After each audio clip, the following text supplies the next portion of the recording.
जय माता दी। पति पत्नी ने दोनों मिलकर 9 दिन की बहुत अच्छे से प्रेम से माँ का अनुष्ठान किया और पूजन किया और दोनों बहुत खुश भी थे कि हमने माँ को बहुत अच्छे से पूजा पाठ किया है, हवन किया और कन्या का निमंत्रण दिया।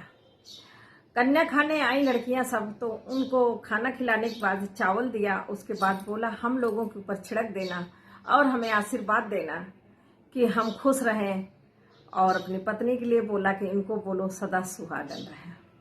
छोटे बच्चे थे, उनको जो सिखाया गया वो वही सब बोल रहे थे।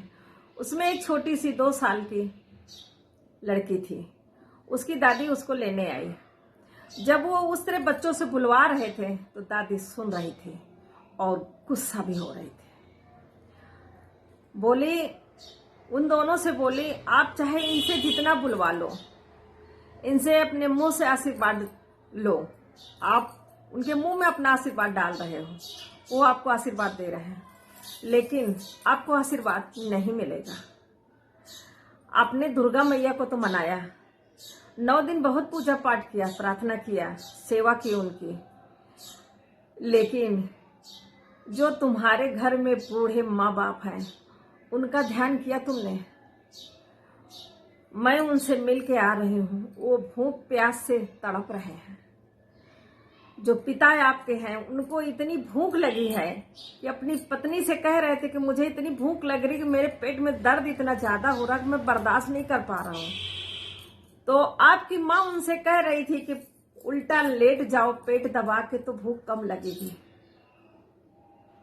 तुम कन्याओं को भोजन करा रहे हो और तुम्हारे माता पिता भूख के दर्द से छटपटा रहे हैं। कैसे दुर्गा माँ खुश होंगी? ये किस भरम में जी रहे हो? दुर्गा माँ हर जगह नहीं पहुंच सकती थी, इसलिए अपना रूप माँ के रूप में दिया है, जिससे तुम जन्म लेते हो। उनको नहीं पेट भर खिला पा रहे हो, उनकी देखभाल नहीं कर रहे हो और कन्याओं से जबरदस्ती आशीर्वाद ले रहे हो। अरे जाके उनसे मिलिए तो, वो रो रहे हैं भूख से।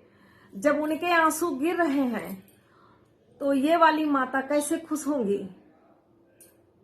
जितने आंसू उनके गिर रहे हैं उतने उससे 4 गुना आंसू ये माता तुमसे गिरवाएंगे। किस भरम में जी रहे हो? पति पत्नी कहते हैं नहीं ऐसा नहीं है, सुबह चाय पिला दी, ये किया वो किया, दुनिया भर के बोले। कुछ भी सफाई देने से कोई मतलब नहीं, मैं देख के आ रही हूं। तुम कन्या खिलाने से पहले अगर उन माँ बाप को पेट भर के भोजन करा के और फिर कन्या खिलाते तो शायद तुम्हें आशीर्वाद ज्यादा मिलता, लेकिन वो भूख से तड़प रहे हैं, इधर तुम कन्या खिला के देवी पूज रहे हो कि देवियां खुश होकर आशीर्वाद देंगी। देवियां वो माँ के रूप में है और जो तुम्हारी जन्मदाता है और तुम्हें पालने पोसने वाले जो है वो भूख से रो रहे हैं। ये कैसी कौन सी पूजा तुम लोग कर रहे हो? कहते हैं कि पत्थर में दिल लगाया है और जो जीते जी हाड़ मांस के माँ बाप बैठे हैं उनसे दिल नहीं लगा पा रहे हो। अरे वही हैं, समझिए, वही हैं जो माता पिता को तुम पूज रहे हो, नारायण लक्ष्मी को। वही नारायण लक्ष्मी माँ बाप के रूप में आपके पास हैं। वो बड़े भाग्यशाली होते हैं जिनके सर पे हाथ रखने के लिए माँ बाप होते हैं। जिनके माँ बाप नहीं है उनसे जरा पूछिए कि माँ बाप के बिना उनकी जिंदगी क्या होती है। जरा अनाथ से एक बार पूछ लेना कि बिना माँ बाप की उनकी जिंदगी कैसी होती है। जिनके पास है उनको उनकी कद्र नहीं है। जीते जी उनके ऊपर 10 रुपए भी खर्चा कर देंगे तो एहसान जता देते हैं कि मैंने अपना खर्चा रोक के आपके लिए ये काम किया है। और मरने के बाद जब वही माँ बाप मर जाते हैं तो मरने के बाद उनकी तिरही बरसी में इतना लुटाएंगे कि पूछो नहीं। वो जो मरने के बाद आप लुटा रहे हो उनको कुछ भी नहीं मिल रहा है।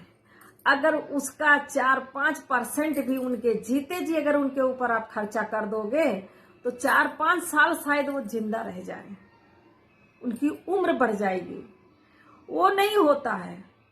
मरने के बाद 13 बरसी दिखावे के लिए करनी है, उसमें ज्यादा से ज्यादा खर्चा कर दो, माँ बाप तृप्त होंगे। अरे कैसे तृप्त होंगे? जब जीते जी नहीं तृप्त हुए तो मरने के बाद कैसे तृप्त हो जाएंगे? आप खुद सोचिए।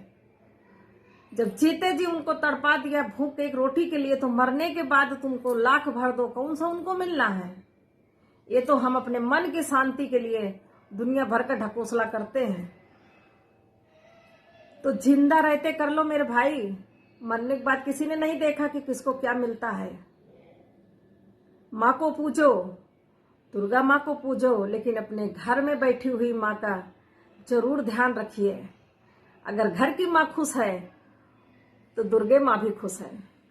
जय माता दी।